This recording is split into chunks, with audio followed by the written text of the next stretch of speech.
Okay, so hello everyone and welcome to this webinar. We'll be covering important guidance for new moderators who have just joined the trust and safety industry.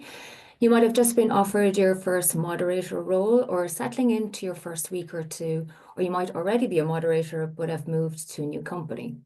If so, this webinar is for you as we'll be exploring what to expect in your first few weeks in content moderation, explore some of the known and lesser known challenges that come with the role, and tips to adapt as you settle in. We'll also share some success stories from our experiences working directly with moderators.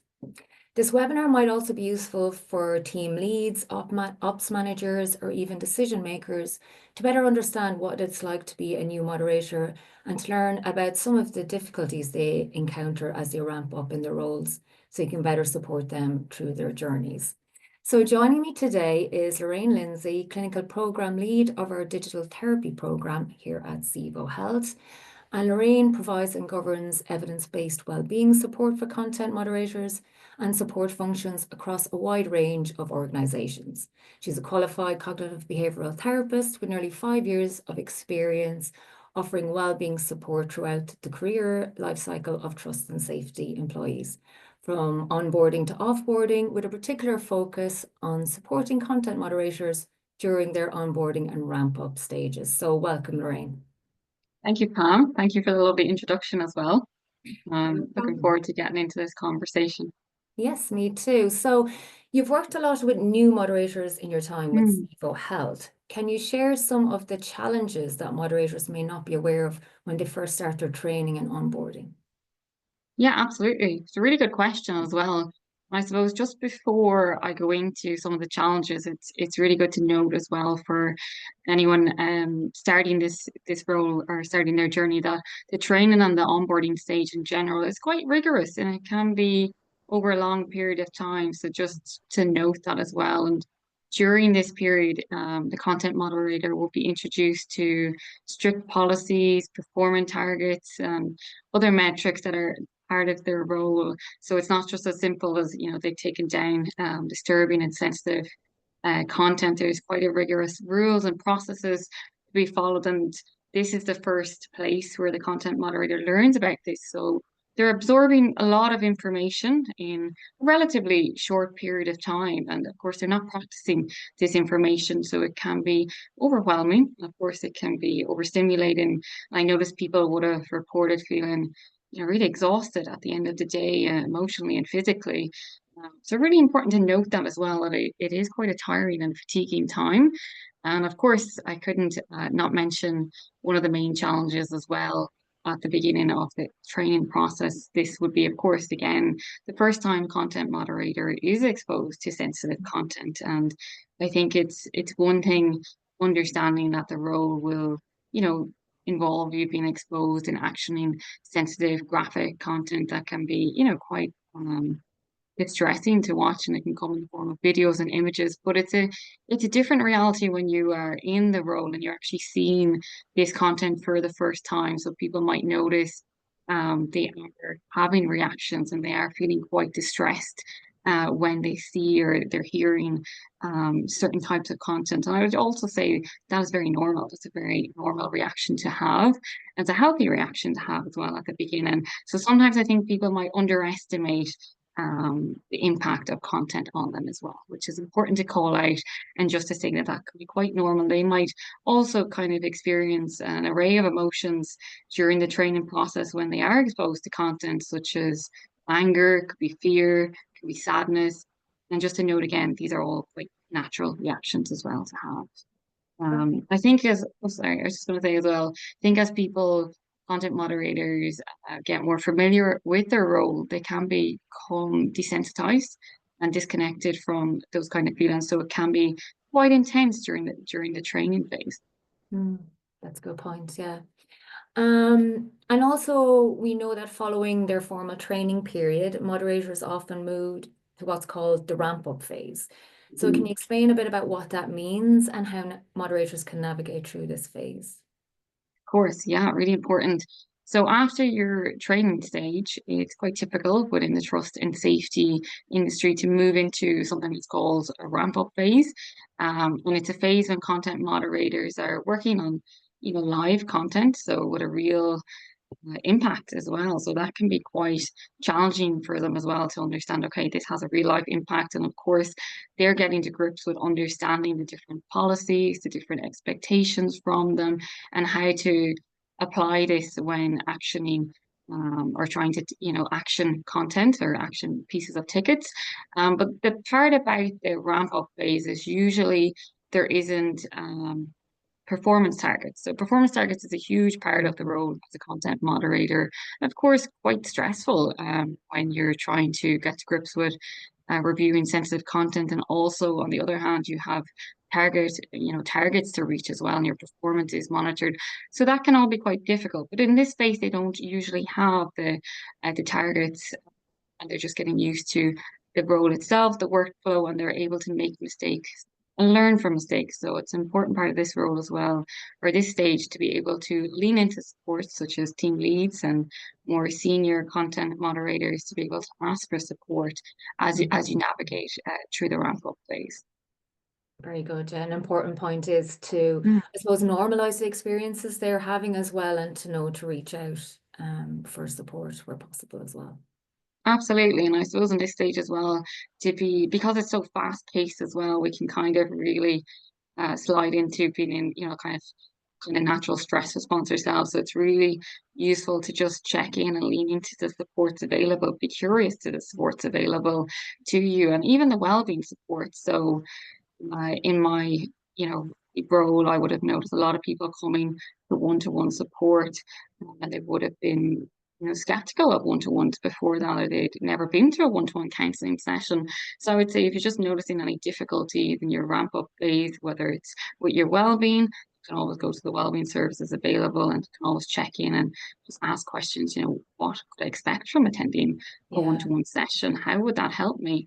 And that's okay to ask that in the one-to-one sessions as well. And during your ramp up phase, if you notice issues more related to your performance, also okay to check in with your supportive managers, team leaders, and for support, and how could they help your performance and help support you. And I suppose that's what they're there for as well. So just being aware of your supports and able to lean into them. Perfect. Yeah. And from your experience of supporting moderators, are there any less obvious challenges that new starters should be aware of in their first few weeks of moderating? It's a really good question as well, because we can spend a lot of time, of course, talking about the bigger topics, such as the obvious issue of content, sensitive content, graphic content. But there are, of course, more less obvious, but also very challenging pieces as well. And one of those, I suppose, to touch on is definitely the time tracking tools. So this can be another big stressor to the role, and I've heard so many people, content moderators, tell me, whether it's in a one-to-one session or a group session, that this can be really stressful and it causes them a lot of challenges in their day-to-day work. And just for awareness for any new content moderators or somebody getting into the role as well, the time tracking tools is very common in trust and safety, and it can be used to monitor performance. So it can monitor the number of tasks completed, time spent on a task or a piece of content, and also monitor breaks and idle times.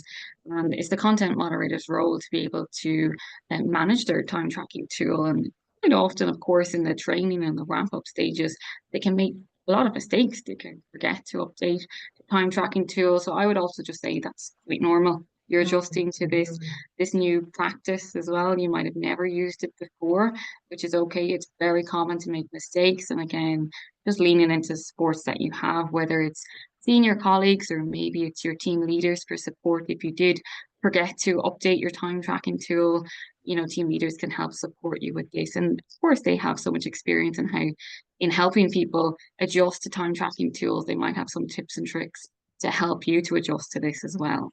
Yeah, and as you're starting as well, the cognitive overload can be at peak because you're learning so much and adjusting to policy, and then using the codes as well. So that's just to be, I suppose, have self-compassion going through that phase as well. Yeah, Exactly. And it is an overstimulating time And that's, of course, where, some compassion can be really helpful and also very difficult for people to be compassionate towards themselves.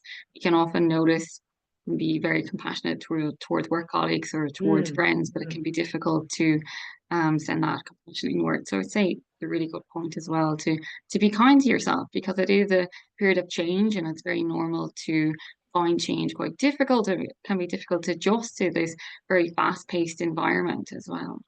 yeah. And for someone who might be a month or two in their new role, what type of difficulties might they experience? And would you have any tips for them after some Yeah, time? that's a really good point as well. So if they're a month or two into their role, they're gone past the training stage, they're gone past the ramp up stage, and they're working on the floor. It's a very busy open space as well, which can be difficult in itself. But also, I suppose a piece here to note is they're now they have targets. They have performance targets, and can be difficult when you're trying to correctly action content and make Mm, sure you're making the correct decision in line with your policy, but you're also then mindful of your targets and your performance rates. So all of that can be really difficult to adjust to. So I'd say that piece, of course, and then also another piece, because you're a couple of months on the floor now and you have some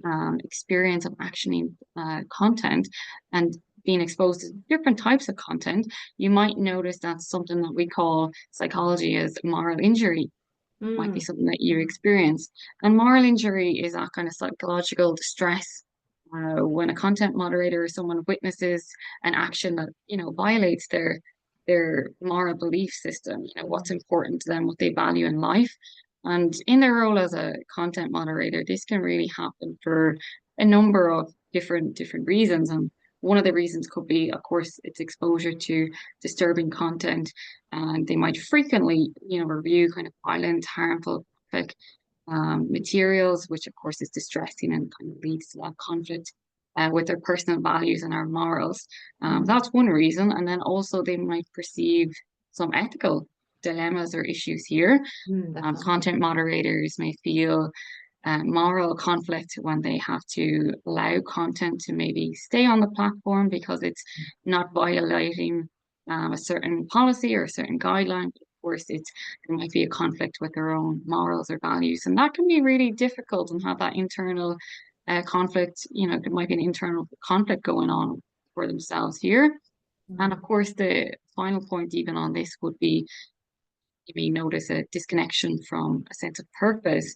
So sometimes content moderators may feel that the decision that they have to make, particularly because it's a very fast-paced environment, doesn't align with their understanding of what's right and maybe what's wrong.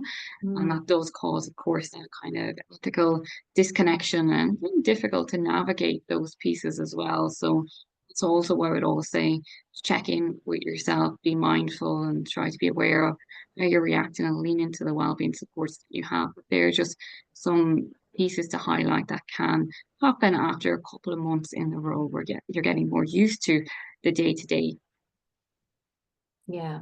And an impact on worldview starting to develop, Yeah. maybe if you're looking at a lot of negative content and you're not balancing out with normal day-to-day exposure in normal life. So it's just to kind of, I suppose, take note of any, anger or depressive symptoms that are starting to Mm. develop that you might think, all right, looking at this content too much might be starting to Yeah. have an impact. And how can I balance that out a bit more as well with the Such a day? good point as well, Pam, and it's such a common one that I would have seen come through maybe in one-to-one or in group sessions because you're spending such a large part of your day reviewing content. We really need to take, efforts and do, small acts that help to balance out Yeah. that piece as well. So it's really important to, look after yourself that way as well. Yeah, absolutely. So far we've chatted a lot about the challenges and difficulties, and shared some tips on helping new moderators navigate. Can you talk a little about some positive experiences reported by moderators you've worked with? Of course, and it's a really important point as well because there is so many positives in this kind of complex environment and complex role as well. It's not just all challenges, and I know I've talked a lot about challenges, and I've had the privilege to work with so many amazing content moderators over the years, that show great vulnerability and great strength in the work that they do. And I've noticed, certain observations over that period of time. And I would say, firstly, some tips I'd always recommend for content moderators when they're starting in their role, and even throughout their life cycle or their career cycle of the content moderators, to be aware of their own internal reaction to content. I think that's really important because we can't really work on our managing our stress if we're not really sure how it impacts us. And of course, it's going to impact everyone quite differently, which is completely okay. So I would say, there's lots of opportunities within the trust and safety industry to learn about your content might impact you, to learn about your own internal reactions. Maybe it's about attending some trainings or attending some one-to-one sessions or group sessions to have the opportunity to learn about this and just to be curious of it. All, kind of checking in on with yourself each day, just checking in, how am I doing today? What feelings have I noticed come up? Have I noticed any tension, in my body? How is my body feeling? That can be the more obvious one for us as well. I know, over the years, I've noticed people, content moderators would have come to one-to-one sessions to me and said, I'm not really sure what's wrong, but my body is really sore. My shoulders are really tense and my, lower back is a common place and my stomach is all very tense and I seem to be holding a lot of tension. But there's nothing wrong. Usually people say that there's something wrong. I can't pinpoint anything. Then after, of course, some exploration and reflection together, we might notice, well, actually, there was some indicators maybe I wasn't doing okay and that I was quite stressed and there was some changes happening. So we can pinpoint what was going on. So it's really important to be able to check in with yourself and notice stress building rather than when you become completely overwhelmed. And the body is sometimes the first Yeah, place for that to come true as well. exactly. And it's the one we might be more familiar with as Mm, well, noticing how our body is feeling. yeah. So that's really important. And I'd also just say another tip is also being aware of the supportive community. So trust and safety and the content moderators teams generally are very supportive and very interactive teams. So it's a great sense of support. And it's a great place to check in with colleagues, whether that's, having a cup of tea in the kitchen space or whether it's attending one of your well-being peer support sessions or group sessions, just to check in and understand that if you are reacting to content or you're stressed by other workplace, kind of practices, that this is common. And it's probably a very, shared experience and you're definitely not isolated. So there's a lot of comfort in knowing you're not alone and to lean into the supports of your colleagues, because usually people are, very kind and very warm in the trust and safety industry and they want to help their colleagues. Especially people that come out of training or maybe they're in training, they understand, more senior tenured staff, what it was like for them when they were at the early stages of their career. Usually people are quite open to sharing their experiences. So it can be really helpful support. Yeah. Also, naturally, many people tend to fall into the trust and safety industry without consciously choosing it as a career path. And the same is true for content moderators. Are there any key Mhm. tips that you can give to new moderators as they adapt to their new roles, especially in relation to taking care of their psychological health and well-being? Of course, it's really, really good point as well. And I know I spoke a little bit about self-awareness and just checking in with yourself and your stress levels. I would say throughout doing that, on a daily basis, really with yourself. But I would also say, um, resilience is something that's very much talked about in trust and safety industry, and it's for a very good reason. And I would say sometimes within the role, I would have noticed patterns of, content moderators might have said at the beginning when I first started working, I noticed it was okay. It was fine. I didn't notice really any challenges. Didn't have a lot of stress in my life. My resilience, solid, and they may expect that to continue.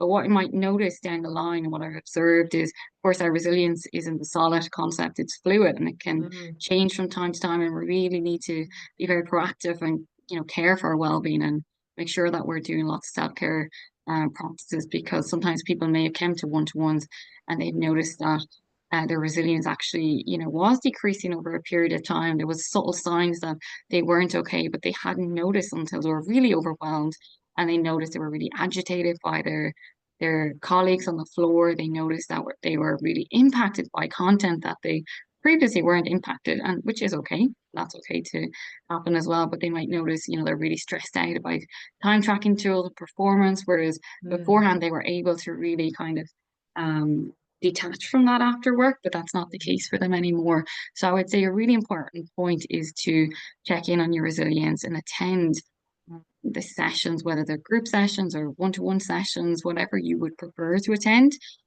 to really learn about resilience and how you can support your own well-being and to build that self-care routine. And again, with self-care, there's a lot of talk about self-care. It doesn't have to be fancy spa treatments, although they're very nice as well. It's those small day-to-day acts of looking after ourselves. It could be a walk in nature, it can be any joyful movement. It can be making sure you're getting enough sleep, which is, the most important thing you can do for yourself. Taking some deep breaths in the workplace. It's the small acts that add up to change over time. So they don't have to be, big acts that are too overwhelming to do. It has to suit you. And what might work one day, I've always said to content moderators, might not work the other day, which is perfectly fine. So it's really important to have a toolkit of kind of self-care strategies to help support yourself within the workspace. Yeah, and I suppose exploring what that toolkit is for you, because everyone's Mm, different, to take note of what might be depleting your resources, which, yeah. sometimes, you catch yourself scrolling and you're like, is this doing me any Mm, good? An hour or two's gone by, or as you said, getting out in nature, or, some people do martial arts or go to the gym, especially exercise to help process any impactful images or stress and high cortisol in that environment as well. Um, yeah, and exactly. do you have any tips for team leads or those who manage people in the role and how they can best support moderators? Yeah, absolutely. I just want to say as well, team leaders can be such amazing advocates of well-being. I've worked with so many amazing team leads over the years, and I did, of course, observe certain patterns. Certain content moderators would come to one-to-ones, and they might often say, well, my team leader encouraged me to come, in a one-to-one session with my team leader. I would have let them know that I'm struggling with whatever workplace issue it might be, if it's content or, it's a systematic issue within, the work that they do.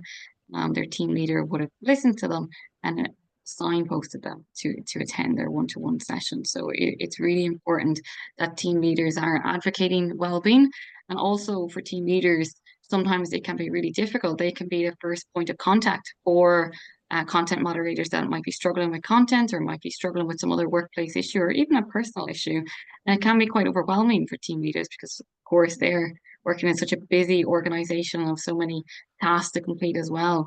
So I would also just always say to team leaders that there is wellbeing supports there, usually for team leaders as well. It's really important to check into their wellbeing supports if they're not sure how to navigate a conversation maybe with someone on their team. They're not sure how they can best support them.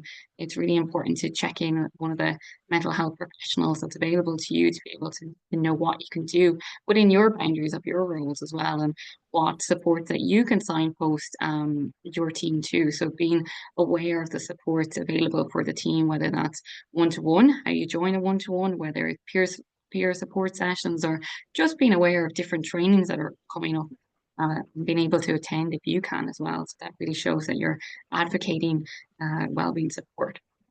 Yes, just to model that, Mm, well-being culture as well.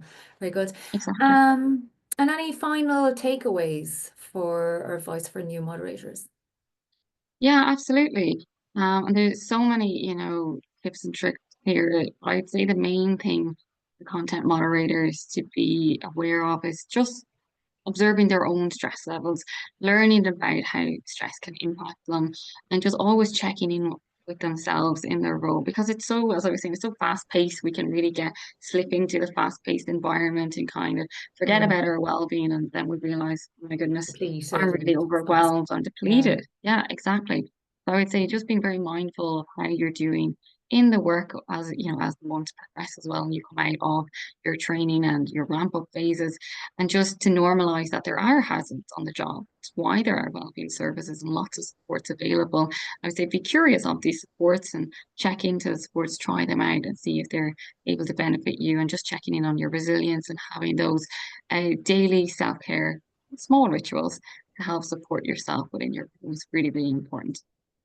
Perfect. Thank you so much, Lorraine, for all your insights You. today. And new moderators, I hope you found this webinar has been useful and that you now have more awareness of what to expect when you start your new careers.